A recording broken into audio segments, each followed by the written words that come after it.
3 jours après le départ de Sanya, de la 4e étape, la flotte de la Volvo Ocean Race passait au sud de l'île de Taïwan pour tenter de rallier Auckland, en Nouvelle-Zélande.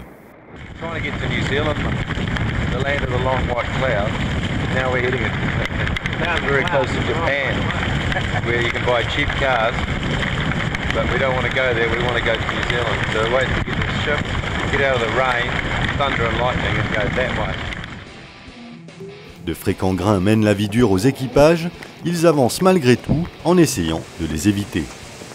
Au fur et à mesure que la flotte s'éloigne d'Auckland, sa destination, un certain malaise s'installe et tous les équipages se posent beaucoup de questions quant aux décisions à prendre. Si 5 bateaux de la flotte se dirigent vers l'est, Puma, quant à lui, a pris la décision audacieuse de piquer vers le nord. Il espère ainsi trouver du vent pour prendre de court les 5 autres concurrents et s'approprier la tête de la course.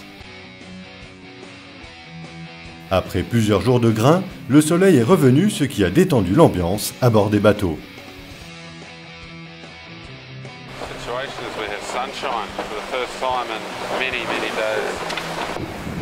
Mais si les conditions de navigation étaient agréables, les vents légers ont ralenti la progression de la flotte avec une moyenne inférieure à 12 nœuds. We're just waiting for this new northerly breeze to catch us and so we can hook up with the trade winds and start working our way south finally. Les choses sont bien différentes à bord de Puma. Pas de bain de soleil, l'équipage est concentré sur la course, avalant les milles à plus de 22 nœuds de moyenne. Leur option risquée au nord les a menés à contourner la flotte pour essayer de toucher les alizés en premier. We're starting to make some inroads into the fleet again, from using our north to for better pressure, and we at the moment still racing east at this point before we try and get as far east as we can before we turn down towards New Zealand.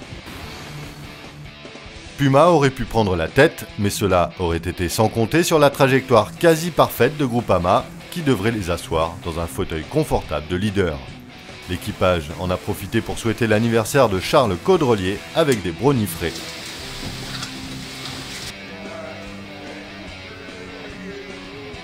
En faisant le choix d'une route médiane, l'équipage de Team Sanya a dû se battre pour rester au contact de la flotte.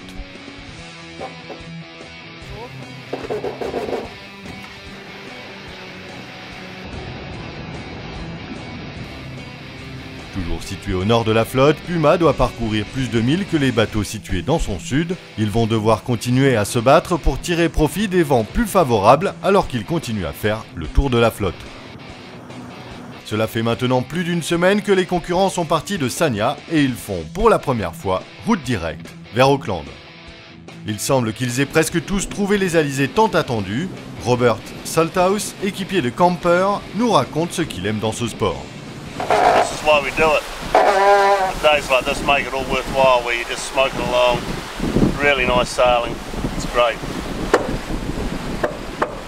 L'équipage de Puma se demandait toujours si leur décalage dans le nord avait vraiment payé. Ils commençaient à se dire qu'il aurait peut-être été préférable de rester au contact de la flotte. Mais peu de temps après, la situation s'était bien améliorée.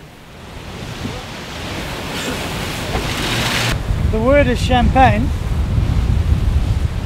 Because now we're in turquoise blue water, we have sun, we have wind, we have a decent wind angle, and we're going averaging 20 knots to boat speed, so Just when it's good. that's always good. Had a little scare this morning,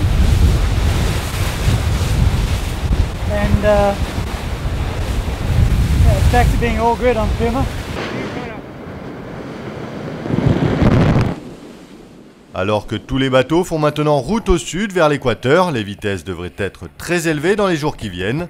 À bord de Groupama, le moral est au beau fixe alors que leur avance continue à croître et que les modèles prévoient des conditions de reaching encore plus musclées qui conviennent bien au bateau. Mais Franck Camas préfère ne pas se réjouir trop tôt. C'est peut-être à l'instant le début des alizés, là. Ça commence à rentrer, à refuser. Ça commence à être la bonne direction pour les alizés. Mais on n'est pas encore 100% sûr malheureusement.